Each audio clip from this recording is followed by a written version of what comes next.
आप सभी विद्यार्थियों को सक्सेस पॉइंट चैनल स्वागत है। बीपीएससी टीआरई 3.0 पहली एग्जाम की तैयारी में आप सभी विद्यार्थी तैयारी में जुट गए हैं।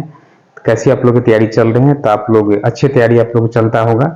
कल आपको जुड़ शीतल की पवनी है, तो आप सभी विद्यार्थी को जुड़ शीतल की हार्दिक शुभकामनाएं।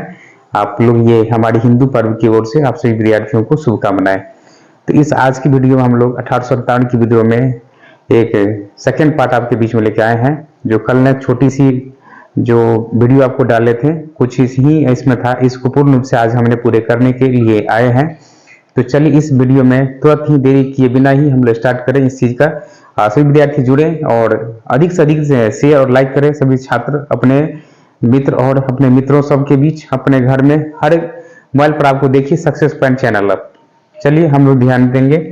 अब देखिए ये हमें है जो है, इस पे ध्यान देकर हमें देखना कि 1857 की विद्रोह जो है, 1857 की विद्रोह हमें इस क्रांति में सबसे सटीक बात करना। 1857 की विद्रोह जो 1857 की जो विद्रोह है वो कैसी क्रांति है, वो किस प्रकार की है, इसी को ध्यान रखना। 1857 की क्रांति जो 1857 की जो विद्रोह होता है उसके बारे में जानने का कोशिश करेंगे। सभी छात्र ध्यान देंगे। देखिए 1857 का विद्रोह एक सबसे महत्वपूर्ण विद्रोह है जो आधुनिक भारत में ये सबसे महत्वपूर्ण जाना जाता है। इसी को ध्यान दें। ये बीपीएससी टीआरई री एग्जाम की तैयारी हम लोग लड़ चुके हैं, जो ये कम से कम आपको 15 जून बताया गया, यानी 7 जून से 15 जून के बीच एग्जाम होने की संभावना है। तो सभी छात्र जुड़ जाएं और लग जाए इसमें। देखिए 1857 की विद्रोह एक ऐसा विद्रोह है कि भारत में जब 1857 की विद्रोह चली थी तो कई योगदान इसमें था आपको, तो ध्यान रखना। 1857 की विद्रोह एक समझिए एक है स्वतंत्रता विद्रोह, यानी 1857 का विद्रोह बहुत ही महत्व। उस समय में 1857 की विद्रोह के समय में मुगल बादशाह जो बहादुर शाह जफर था, आपको ये सब आपने कल इस वीडियो में बता दिए थे।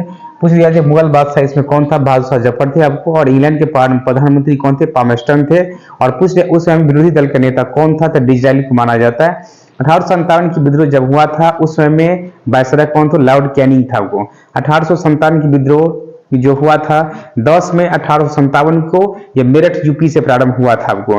उससे पहले ही जो इस आंदोलन जब चली थी तो ये कारण क्या था, इसकी समाजीकरण क्या था, इसका तत्कालीन कारण क्या था, इसका आर्थिकरण क्या था, ये इसका कारण क्या था। देखिए सबसे पहले बात करें जो वारेन हेस्टिंग्स इसमें उल्लेख किया था, जैसे सहायक संधि के बारे में लॉर्ड वेलेस्ली ने चर्चा किया था आपको, जैसे राजहरप नीति में बारे में लॉर्ड डलहौजी ने चर्चा किया था आपको।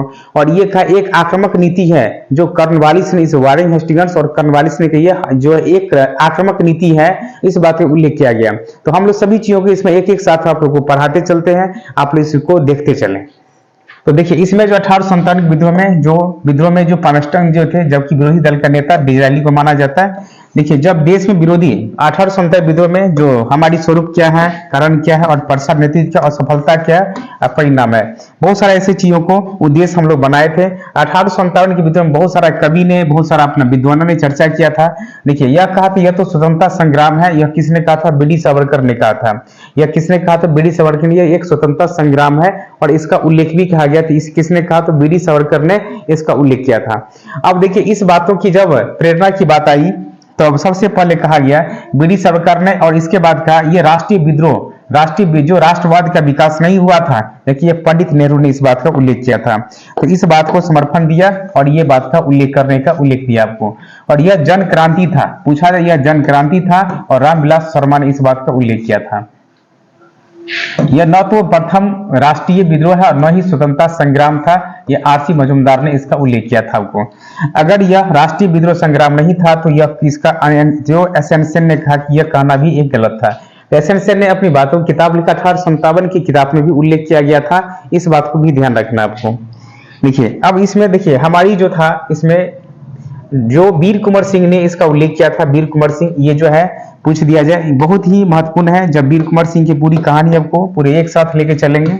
वीर कुंवर सिंह के बारे में आपको क्वेश्चन पूछा गया था। वीर कुंवर सिंह का याद रखना, कमेंट करके आप लोग बताएं वीर कुंवर सिंह का जो वो कहां से लड़ा था, तो ये पूछेंगे बिहार के कहां से लड़ा था। ये आपके लिए क्वेश्चन है। हम लोग बताएंगे कि वीर कुंवर सिंह कहां से लड़ा था आपको। 1857 के विद्रोह में एक पुस्तक था जो विद्वानों ने कहा यह एक राष्ट्रीय विद्रोह है। किसने कहा था, डिसरायली ने यह बात को उल्लेख किया था। यह एक सैनिक और सिपाही विद्रोह था और इसका उल्लेख जॉन सीले ने कहा था। और इसी प्रकार से कई उद्देश्य दिया। यह हिंदू और मुसलमानों का एक आक्रामक नीति जो के खिलाफ लड़ा गया था, इस बात पे कहा गया। अब देखिए कई विद्रोह की बात कहा गया कि हमारे जो है यहाँ पे फिर वॉरेन हेस्टिंग्स ने उल्लेख किया था, इस बात को ध्यान रखना है। अब देखिए इसका सैन्यकरण क्या था, सैन्यकरण की भी उद्देश्य दिया गया।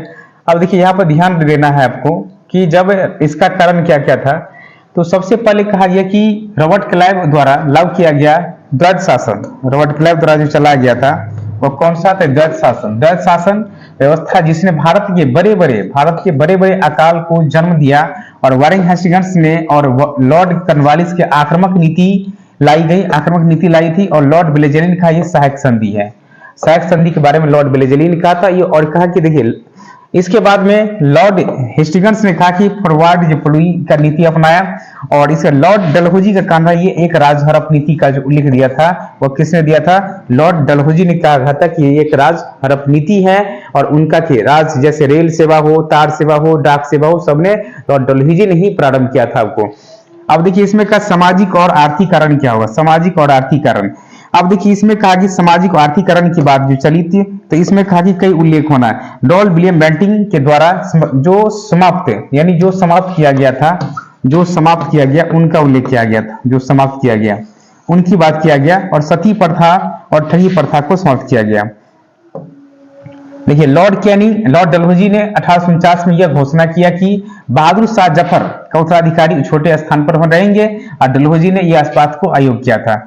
लॉर्ड कैनिंग ने इसमें कहा सैनिक अधिनियम पास किया गया, और सैनिक अधिनियम का पास करने के बाद में यह लॉर्ड डलहौजी ने इस बात का उल्लेख भी कहा कि अगर लॉर्ड कैनिंग 1856 ईस्वी में यह घोषणा किया कि बहादुर शाह का शाह जफर के उत्तराधिकारी जो बहादुर शाह नहीं कहलाएंगे बल्कि राजा या शाहजाद कहलाएंगे, इस बात का भी उल्लेख किया गया। जब कहा कि ये राजा नहीं कहलाएंगे, इसका कई उद्देश्य के रूप में भी जाना गया। देखिए जब अगली बात कहा गया कि इसका आर्थिकरण क्या होगा, इसका आर्थिक और समझो कारण क्या था। देखिए जब आर्थिकरण की बात कही गई तो उसे आर्थिकरण में कहा कि ब्रिटिश सरकार के द्वारा कई प्रकार की आर्थिक नीति न अपनाए, राज्य अस्थायी बंदोबस्त, रैयतवाड़ी व्यवस्थाएं और महालवाड़ी व्यवस्थाएं, इस कई बातों का उल्लेख किया गया। और ये बात क्या कि इन सभी व्यवस्थाओं को अंतर्गत अंग्रेज सरकार ने भारतीयों का शोषण किया। किसका शोषण किया? भारतीयों का शोषण किया। और ये अंग्रेज सरकार ने कहा कि भारतीयों को शोषण किया, भारतीयों को व्यक्तियों को सही से उसे न पगार मिलती थी, नहीं सही से आपको कोई योजना बनाई जाती थी। जब इस बात की उल्लेख किया गया तो कहा कि अंग्रेज सरकार के द्वारा जो हमें विरोध का उसे जो जितना काम किया जाता था वो भी पगार नहीं मिलता था। ये आपको अंग्रेजों ने उसके साथ में भारतीय सैनिकों के साथ में उसे उच्च पद दिया नहीं जाता था, उसे उच्च पद नहीं दे पाता था, यानी उसे देने का कोई हक ही नहीं देंगे हम इसको, इसे निम्न वर्ग में रखा जाता था, और उसके साथ शोषण विरोध करता था आपको अंग्रेजों ने। अब जब देखिए वहां पे जब भारत और यूरोपीय का बीच में जो सैनिकों के जो अनुपात था 5 और 1 का अनुपात था, वही चीज यहाँ पे है। देखिए यहाँ पे अनुपाती संख्या 5 और 1 के अनुपात में बावजूद भारतीय सैनिकों को न अधिक सुविधाएं और न ही अधिक पगार दिया जाता था, और साथ ही साथ भारतीय सैनिकों को अभद्र व्यवहार किया जाता, उससे कई पर उन्हें कुत्ता या सुगर कहकर भी पुकारा जाता था। साथ ही साथ भारतीय सैनिकों उच्च पद भी ग्रहण करने की नहीं कर पाते थे, इससे जो है साथ ही उच्च पद की ग्रहण भी नहीं किया जाता था। उनको कई उद्देश्य की बात ऐसे उल्लेख की जाती थी आपको।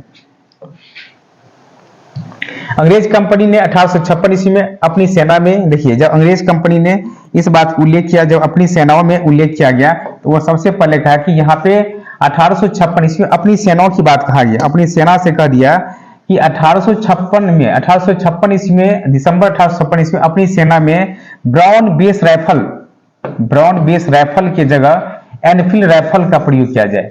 ब्राउन बेस की जगह एनफील्ड राइफल को जो शामिल दमदम, जहां पे इसको प्रशिक्षण कहाँ मिलता है, दमदम बंगाल में, अंबाला पंजाब में, सियालकोट पाकिस्तान में, इन सभी जगह जो है उस जो एनफील्ड राइफल चलाने के लिए उसको जो है ये योजना दिया गया, यानी आपको यहाँ जगह जो प्रशिक्षण दी जाएगी, यानी आपको ट्रेनिंग दी जाएगी, ये आपको बात कही गई।